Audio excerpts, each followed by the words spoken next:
What is good, Tesla family? It's Ray J back with another video. And in this one, I'm going to break down what's going on with the overall market, what you should be watching for as time progresses. I'm also going to talk about what's going on with Tesla, SPY, Nvda, the QQQ, and a couple of other tickers, what the news is saying about the markets, what you should be watching for as time progresses. But before I break down all this information, though, before I get into any more details, let me just mention a couple of things. I am firstly not a financial planner, so take nothing I say as financial advice. And also, if you guys can, please smash the like button if you want to see more videos like this. It not only benefits me, it benefits the entire community as a whole. So I'm recording this video at about 5 o'clock in the morning, so I apologize if my audio is not the best. It's not always like this, just during the pre-market videos. But I just want to talk about what's happening to Tesla and the market thus far.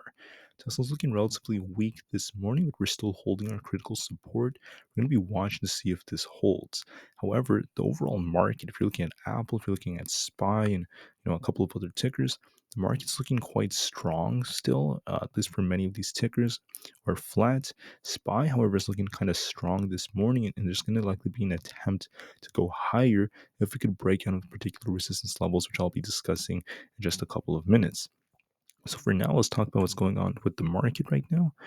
Basically, all the housing data came out. The housing starts basically came out better than expected month over month.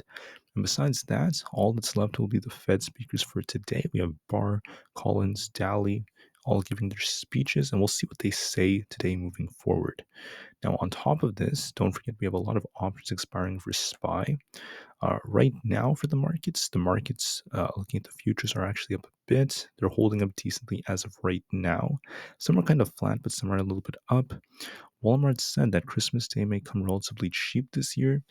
Basically, when you look at what's happening with them, he said, and I quote, "In the US, we may be managing through a period of deflation in the months to come." That would be very interesting to see how this affects prices, but I won't believe it until I see it. On top of this, if you're looking at what's happening with aircraft manufacturer Boeing, they racked up 295 orders across 4 days of the 2023 Dubai air show. So some good news for them. The union workers at GM ratified a labor deal with the UAW. That's good news for them too. That's it for now. These are the biggest headlines making up the news thus far, at least for the markets. For Tesla, there's news coming out that the Swedish dock workers are refusing to unload Tesla at ports in a broad boycott move. So this is continuing to spread, and we'll see what Tesla does to help address this. Many of these workers are demanding for higher pay and also demanding for better benefits, which are similar to other occupations in Sweden. So we'll see what happens and what Tesla does. I'm sure Tesla will do something eventually, because this could have a very negative effect on them. And this news is continuing to, cause Tesla's share price to drop a bit. Uh, we may see something like this spread throughout Europe, and we're also going to be watching to see how Tesla tries to recover as time goes on. When it comes to SPY, I just want to mention that we have about 3 million of these puts expiring today. So over 3 million puts and 1.3 million calls. Max pain is at 433, and there's a 2.3 put to call ratio. So if I was a market maker, I could benefit if I bring the price down closer to max pain. I could also benefit if there's a short squeeze. So either way, these guys benefit either direction. So I find that very interesting. It doesn't really hurt them that much since we're well above max pain too, and there's so many out of the money puts. It just depends on who they go after. Are they going to try to get some of these calls out of the money by dragging the market down, or are they going to continue to go after shorts and just continue to push the price up? They could still push the price up because the market looks, at least SPY looks bullish thus far, which could help the market start pushing.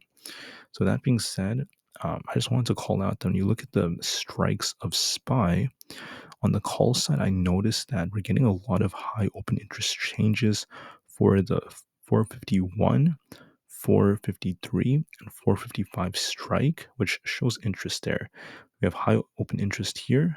It's very, very interesting for that 455 strike, but the volume is not that high. It's actually higher for 453. So 453 and 455 are two levels to watch for in case we get a breakout. Now, I just want to mention that Tesla is still in a critical territory.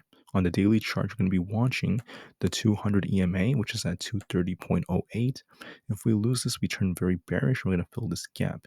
If we hold this, we could see Tesla attempts to rebound. So here are the possibilities basically in a nutshell. So if Tesla kind of is stuck between 235 and 230, we might just range trade. But if we break 235, we could see Tesla make an attempt to go a little higher, maybe not back to 242, but we could push up to like 240. So watch 235 as resistance, and we're going to likely come close to testing this. If we reject with the market starts sinking, right? You're going to be watching 230. That's where our 200 EMA happens to be. If we lose 230, we're going to be sinking to 225. It's really that simple. So make sure you watch 230 as support. If we lose this, we're bearish.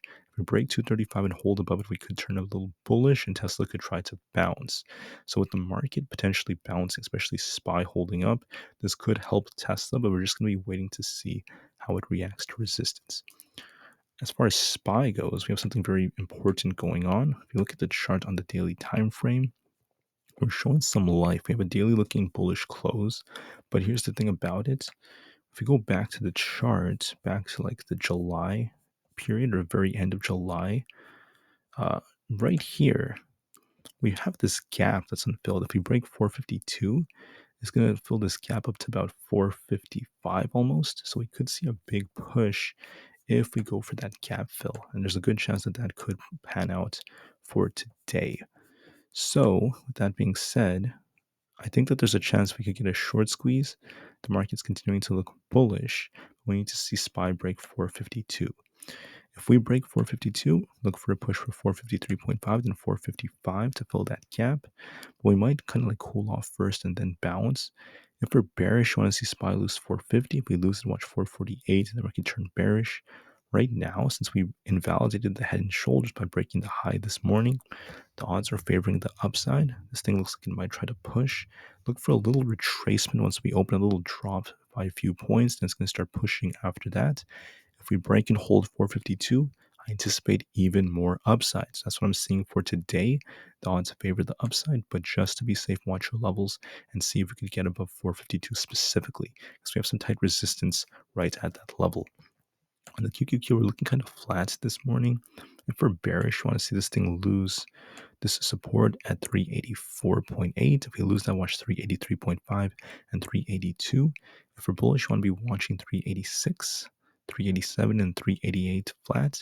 In my opinion, this could be forming an accumulation structure. So basically, we came down, we saw buyers accumulate shares down here, and it might look like it kind of dips in the morning, retest 384.8, then starts pushing up higher for like 388.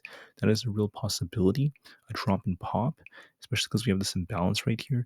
So we'll be watching that very carefully as the most likely possibility, but watch supports just to be safe. On Nvda stock, we're going to be watching to see if this thing could get a rebound. We're currently testing resistance at 495. I personally believe that this could be a cup and handle like formation that's forming. We have this imbalance at 499. So if Nvidia breaks out to like almost 499 to 500, will we reject off 500 again, just like how we did last time, and start sinking back down? Or do we end up trying to hold it and then break it? We get a breakout towards like 504 to 508. Is that about to happen? We'll just have to wait and see.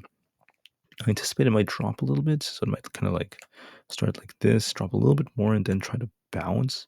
If we get that bounce, watch 500 as resistance. We'll see if it breaks or not. I think it might try to test that for today, and may even try to break it. For Apple stock, you're going to be watching some key levels. Apple's just barely at support right here at 190, so we'll see if Apple could try to bounce here and get another push for 191. It could hold up temporarily before we see this thing reject and start sinking. As of right now, we're on an uptrend. There's no sign of this breaking. If we lose 188, I would turn more bearish. We're still well above that. Also 188.5 and 188. For bullish, you want to see it try to bounce and get above 190. It's actually very close to that, and there could be an attempt to go back up to 191. So we're going to be watching this very carefully. We'll see if Apple could bounce or not. And the best thing to do at this point is just watch your different levels and just be very patient. SPY is currently at 451. We'll see if this thing can break out more. The daily close from yesterday was quite bullish. So there could be another push because of market makers trying to squeeze shorts. And if the market does push, this could drag Tesla up a little higher. But just to be safe, watch levels on Tesla because Tesla has bad news that's dragging it down a bit. And it's looking relatively weak this morning. All right, so watch Tesla carefully, see if the stick can try to break 235 or not. And then if it fails at 230, you're going to turn more bearish if you lose the support. So watch support and resistance. Do what you have to do, guys, and I'll see you guys in the next one. Thanks again so much for listening. Have a very happy Friday, and peace out.